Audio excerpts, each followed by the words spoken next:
स्वर्गीय आनंद दिघे साहेबांच्या स्वप्नातलं ठाणं नवी तर महाराष्ट्र करण्याचा हेतू निर्णय आमचे उपमुख्यमंत्री आणि पक्षप्रमुख सन्माननीय एकनाथरावजी शिंदे साहेब यांनी घेतलाय आणि त्याच्या सूचनेप्रमाणे पावसाळ्यापूर्वी संपूर्ण नाल्याची सफाई झाली पाहिजे याचा पाठपुरावा संबंधित त्या प्रभागातल्या पॅनलच्या पदाधिकाऱ्यांनी घ्यायला पाहिजे, लोकांपर्यंत पोहोचलं पाहिजे अशा प्रकारचा मानस संपूर्ण महाराष्ट्रामध्ये एकनाथराव शिंदे साहेबांनी केल्यानंतर या ठिकाणी आम्हाला तसे आदेश आल्यानंतर आज प्रभाग क्रमांक 16 मध्ये मग परेश असू दे, शशी जाधव असू दे, आमचे वाघ साहेब असू दे, शैलेश शिंदे असू दे, वाळून असू दे, तुकाराम गायकवाड, आमचे सचिन पाटील, संतोष पठाणे, सचिन कांबळे पठाणे आणि आमचे साऊथ इंडियनचे सर्व पदाधिकारी या ठिकाणी आम्ही एकत्रितपणे पाहणी नाल्याची सफाई झाली आहे की नाही याची पाहणी या ठिकाणी करत होतो.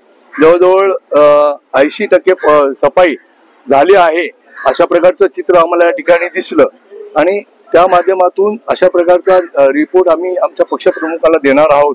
आणि ज्या ठिकाणी कारण काय मुळात हा जो प्रभाग क्रमांक 16 आहे इथून नाल्याचा उगम होतो, या मामाबाईच्या डोंगरापासून इथून जे पाणी येतं त्याच्यामुळे भविष्यामध्ये जे पुढे पाणी जाणार आहे तो पूर रोखण्यासाठी इथेच स्वच्छता या ठिकाणी करणं फार गरजेचं आहे आणि ती स्वच्छता मोहीम सुरू झालेली आहे.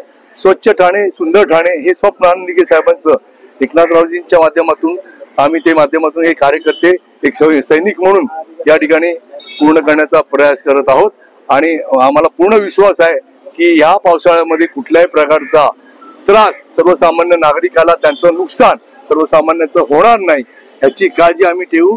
पाऊस मोठा असला तरी एक आमची पावसातली एक टीम या ठिकाणी त्या भागामध्ये सक्षमतेने काम करते आहे अशा प्रकारचा आम्ही तशा प्रकारचे निर्देश आदेश आम्हाला आलेले आहेत आणि आम्ही ते करणार आहोत.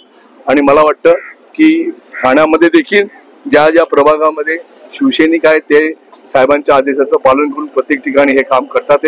ज्या ठिकाणी नाले साफसफाई झाली नाही, गटार साफसफाई झाली नाही, कचरा उचलून घेतला नाही त्या ठिकाणी देखील आपण आता पाहिलं असेल ज्या दौऱ्यामध्ये साफसफाई कचरा उचलणं, नाले साफ करणं, गटार साफ करणं हे सर्व काम जोरदार तातडीने या ठिकाणी युद्ध पातळीवर चालू आहे.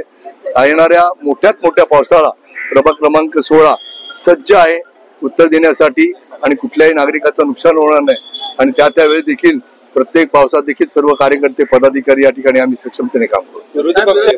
विरोधी पक्षाचं काम आहे, त्यांच्या हातात आता सध्या आरोप केल्याशिवाय काही राहिले नाही. एखादा नाला दाखवा. काही असे हिरोगिरी करणारे नेते आहेत ते पूर्वी फार असे उतरून नाल्यात बिलत जायचे. आज असा नाला कुठलाच उरला नाही की ज्याच्यामध्ये साफसफाई झाली नाही. नेता अजूनपर्यंत त्यांनी वॉट केला असता. ते आता आपापसामध्ये भांडणं करण्याचं काहीतरी चित्र आपल्या माध्यमातून मी पाहिलं राष्ट्रवादी आणि त्या नेत्यांचं.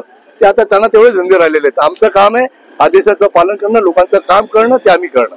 साहेब सगळे पूर्णपणे शिंदे गटाच्याच लोकांना तिथे गेले त्यामुळे कुठली काँग्रेसमध्ये कोण राहिलेलं आहे? एखाद्या माणसाचं कार्यकर्त्याचं नाव सांगा ना. मी ब्लॅकमेलरचं नाव सांगत नाही. काँग्रेसमध्ये एक तरी कार्यकर्ता सांगा तो राहिलाय. ते सर्व माझ्याबरोबर शिवसेनेमध्ये आलेले, काही राहिलं नाही काँग्रेसमध्ये आता.